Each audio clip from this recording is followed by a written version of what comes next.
Trinidad, ang punong Trinidad, i-coined ang two words. I-coined, gisumpay ang duha ka mga termino. Tri o unidad. Tulo nga nagkahiusa. So mo na ay prinsipyo mga igsuon sa konsepto akan gitudlo sa pagsimbahan pagtulunan mahitungod sa Santissima Trinidad. Balaan nga tulo nga nagkahiusa. Usbon ko mga igsuon ha, nga tudlo simbahan Katoliko ang Amahan, Dios, ang Anak, Dios, ang Espiritu Santo, Dios, apan usa lang ka Dios, dili tulo ka Dios. Ang Amahan dili mao ang Anak when in terms of pagka-persona.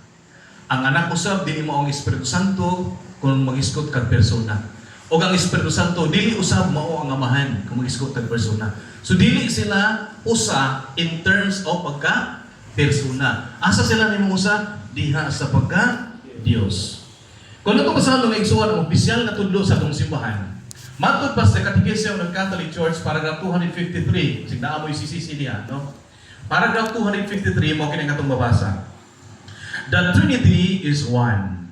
We do not confess three gods, but one God and three persons, the consubstantial Trinity. The divine persons do not share divinity among themselves, but each of them is God whole and entire. Umana ang isel na tudlo sa itong simbahan. Nga ang simbahan, ang Trinidad, usara. Wala kita magpadayag nga dunay tulo ka Dios. Apan usa lang ka Dios diha sa tulo ka persona. Mao ang Trinidad. Ang Dios ng mga personas wala inampitay sa Dios nun nga kinainya sa matag usa, kundi ang kada usa nila Dios tibuok jud, no? Dili ingon nga partial, no? Basig ingon tag partial ano, dili partial. So kanang landawon mga igsuon, kining pagka-persona o kinaiya di ang kinaiya lahi sa tawhanon baya nga kahimtang. Ako Abel, usa ko ka persona. Pero nga akong kinaiya, usa ra nature, akong nature kinaiya. Usa ra tawhanon nga kinaiya. No?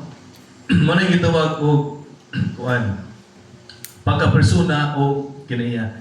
Pero ang ato hinumduman nga diha sa Trinity, tulo ka persona diha sa usa lang ka kinaiya or substansya. Wala giingon mga igsuon dinha sa The Catechism of the Catholic Church, paragraph 254 mga igsuon, mao kini nga mabasa. The divine persons are really distinct from one another. God is one but not solitary. Kato sa button mga igsoon. Nga ang Diyos ng mga personas, ang Amahan, ang Anak, o ang Espiritu Santo are really distinct. Really, tinuod gayud nga managlahi sa matag usa. No? Ang Dios usa apan wala mag-inusara. No? God is one but not solitary. Doon ay pagpadayag mga igsuon, katong sabtong una, doon ay pagpadayag sa balaan nga sulatan, na makita nato nga ang Dios bisan usa apan wala nag-inusara. Una, kanang diha sa Genesis kapitulo 1 bersikulo 26. Kung natong tanawon mga igsoon, nagkadayon nila, nga let us make man in our own image and likeness. Buhaton nato ang tao sama sa atong dagway. Nakabantay mo mga igsoon, may gamit ang subject, di ba? Ang subject is singular, and God said, na? Isa ra ang nag-ingon. Pero tanawa ang gigamit niya ng mga pronombre or pronouns. Buhaton nato. Ang nato sa English grammar, it signifies plurality. Wala siya nagpasabot og isa ra. Buhaton nato ang tao sama sa atong, no? Pero isa rin na ang Dios. Nasunga sa itong pagpanudlong, ang Dios mo ay bugtong maglalalang. Bugtong magbubuhat sa tanan, lakit ang pagmugna o pagbuhat niya sa tao. So wala na ilain nga magbubuhat, gawa sa Dios. Apan, kung lang tama na ito ang gisgutan sa Genesis 1:26, mingon ang Dios, buhaton nato ang tao sama sa atong dagway. So may gamit sa mga igsoon o pronoun, di ba? Mga bata, pronoun na may gitawag singular, na may plural. Pero kanang word na nato, let us. Plural ba na siya? Di ba? Us, plural. Let us make man in our own image and likeness. Our. Di ba? Nagamit ang pulong our. Pasabot, plural. No? So diha makita mga igsoon nga ang Dios Amahan sa dihang naglalang o nagbuhat siya sa tao, doon na siya kuyog. Kay nato man, so doon na siya makita na to ako masabot, no?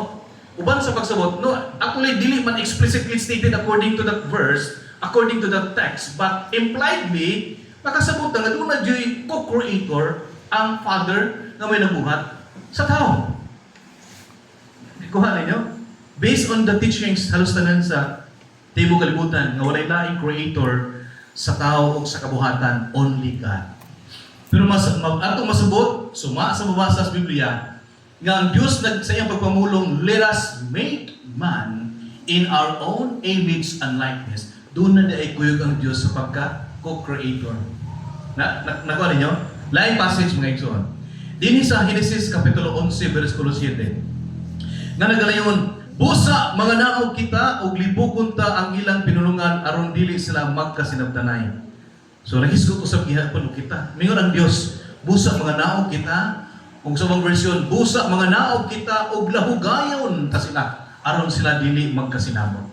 So gamit gihapon pronoun mga igsuon nga kita. Nindot kayo na asilan, basig sa puhon. So makita mga igsoon, di na pa sa daan tugon, makita na to nga wala na ginusara ang Dios. Doon na siya kuyog. Dili may ng uban nga labi na sa itong mga pinanggang mga igsoon nga mga non-Catholic brethren na to.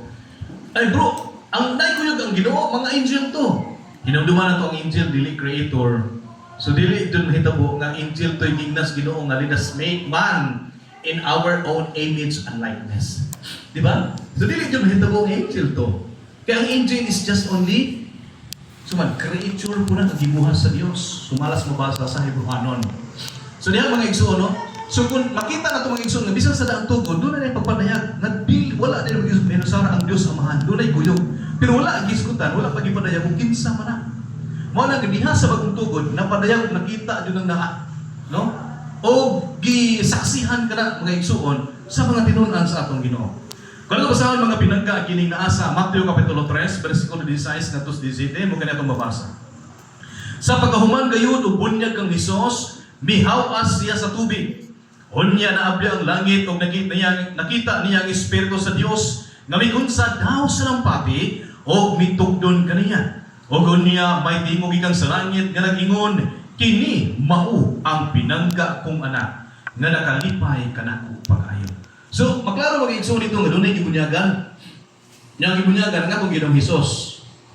Unya, naabli ang langit, no? Naabli ang langit kung nakita ang Espiritu sa Diyos. Nga mitugdong kaniya. So, lahi nga person po to. Kailangan ang Espiritu sa Diyos. Mitugdong kaniya, ingon nga sa lampati. O may tingog sa langit. Ang uban na naman nga usara yung guno na based in person. So, makita na itong lahi doon, no? Ang gibunyagan nga mo sa Ginoong Hesus. O ang Espiritu sa Diyos nga diya sawas dagway sa lampati nga mitugdong kaniya. O ang tingog nga tuas langit nga miingon, kini maong akong pinanggang anak. So diha mga igsoon makita mga pinangga, kining gitawag na ito mga igsoon o pagtulunan sa Santissima Trinidad na ang anak, na ang amahan, o ang Espiritu Santo. Giklaro na, gipadayag na sa Ebanghelyo ni San Mateo. Nga bisan sa daang tugon mga igsoon, kung tanaw na to ha, subayon na to, balik tas daang tugon. Diya sa Isaias Kapitulo 52, versikulo 12, nga nagalayon sa Bugna version ng Biblia. Kasi kung tingnan mo, subay-subay mo rin yung Biblia na lahi na, nas Bugna version nga nagalayon. Kay si Jehova magauna kaninyo, o ang Diyos sa Israel maoy magapalikod kaninyo. Tanawa ha, ang Diyos Amahan nga sumapas mga version, nga mo si Jehova, maoy maguna sa katawhan sa Israel. O ang Diyos sa Israel, maoy magapalikod sa katawhan sa Israel. So makita na ito mga igsoon na daha ang persona sa Diyos Amahan o sa Diyos sa Israel nga mao si Ginoong Hesus. Bisan pa sa panahon sa panagna ni Propeta Isaias. Mao na nga sa dihang nga itong Ginoong Hesus mga igsoon, may kayab dito sa langit. Kung wala pa siya kayab sa langit, hatag sa kanang gitawag ng missionary mandate ngadto siya mga tinunan. Ingon siya, Matthew 28 versikulo 19. Busa panglakaw kamo sa tibuok kalibutan og himua silang akong mga tinunan og bunyagi sila sa ngalan sa Amahan, sa Anak, ug sa Espiritu